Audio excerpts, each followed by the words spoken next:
ವಿಧಾನಸಭೆಯಲ್ಲಿ ಸ್ಪೀಕರ್ಗೆ ಅಗೌರವ ತೋರಿದ್ದ ಶಾಸಕರನ್ನು 6 ತಿಂಗಳ ಕಾಲ ಸಸ್ಪೆಂಡ್ ಮಾಡಲಾಗಿತ್ತು. ಆದ್ರೀಗ ಅದೇ 18 ಮಂದಿ ಶಾಸಕರು ಸಭೆ ನಡೆಸಿ ಮುಂದೇನು ಮಾಡೋದು ಅಂತ ತೀರ್ಮಾನಿಸಿದ್ದಾರೆ.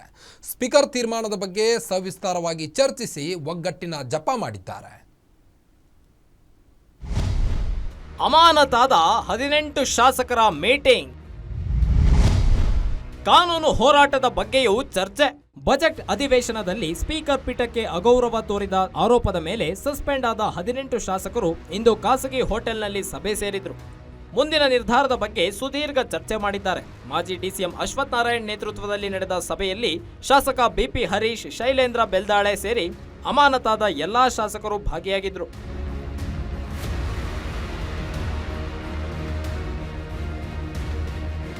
ಮೀಟಿಂಗ್ನಲ್ಲಿ ಆದೇಶವನ್ನ ಮರುಪರಿಶೀಲನೆ ನಡೆಸುವಂತೆ ಸ್ಪೀಕರ್ಗೆ ಮನವಿ ಸಲ್ಲಿಸುವ ವಿಚಾರವಾಗಿ ಚರ್ಚೆ ಮಾಡಿದ್ದಾರೆ.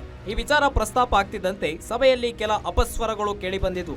ಕೆಲ ಶಾಸಕರು ಸ್ಪೀಕರ್ಗೆ ಯಾವುದೇ ಕಾರಣಕ್ಕೂ ಮನವಿ ಮಾಡೋದೇ ಬೇಡ ಅಂತ ತಮ್ಮ ಅಭಿಪ್ರಾಯ ಮಂಡಿಸಿದ್ರು. ಅಲ್ಲದೆ ಕಾನೂನು ಹೋರಾಟವನ್ನೇ ಮಾಡೋಣ ಎಂದು ಚರ್ಚಿಸಿದ್ರು. ಆದರೆ ಅಂತಿಮವಾಗಿ ಸ್ಪೀಕರ್ಗೆ ಮನವಿ ಮಾಡೋ ನಿರ್ಧಾರವನ್ನ ಮಾಡಿದ್ದಾರೆ.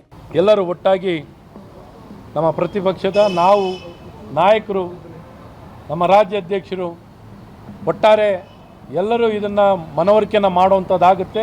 ಸಭಾಧ್ಯಕ್ಷರಿಗೆ ಮನವರಿಕೆಯನ್ನು ಮಾಡಿ ಅವ್ರನ್ನ ಪುನರ್ ಪರಿಶೀಲನೆ ಮಾಡಲಿಕ್ಕೆ ಒತ್ತಾಯವನ್ನು ಮಾಡುವಂಥದ್ದಾಗುತ್ತೆ.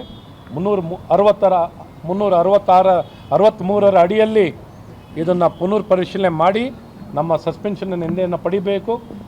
ನಾವು ಸಹ ಇಲ್ಲೇನು ಚರ್ಚೆ ಆಯಿತು ಅಂದರೆ ನ್ಯಾಯಾಲಯಕ್ಕೆ ಹೋಗ್ಬೋದಿತ್ತು. ಆದರೆ ನಮ್ಮ ಸದನದಲ್ಲಿ ನಡೆದಿರುವಂಥದ್ದು ಸದನದಲ್ಲೇ ಬಗೆಹರಿಬೇಕು. ಒಟ್ನಲ್ಲಿ ಬಿಜೆಪಿ ಶಾಸಕರು ಸ್ಪೀಕರ್ ವಿರುದ್ಧ ಕಾನೂನು ಹೋರಾಟ ಮಾಡದೆ ಸಭಾಪತಿಗಳನ್ನ ವಿಶ್ವಾಸಕ್ಕೆ ತೆಗೆದುಕೊಳ್ಳಲು ಮುಂದಾಗ್ತಿದ್ದಾರೆ. ಬಿಜೆಪಿ ಶಾಸಕರ ಈ ನಿರ್ಧಾರಕ್ಕೆ ಸ್ಪೀಕರ್ ಸ್ಪಂದಿಸುತ್ತಾರಾ, ಇಲ್ಲದೆ ಹೋದ್ರೆ ಮುಂದೆ ಯಾವ ಕ್ರಮ ತೆಗೆದುಕೊಳ್ತಾರೆ ಅನ್ನೋದನ್ನ ಕಾದ್ ನೋಡಬೇಕಾಗಿದೆ. ಕವನ Shivanna, political bureau, guarantee news, Bengaluru.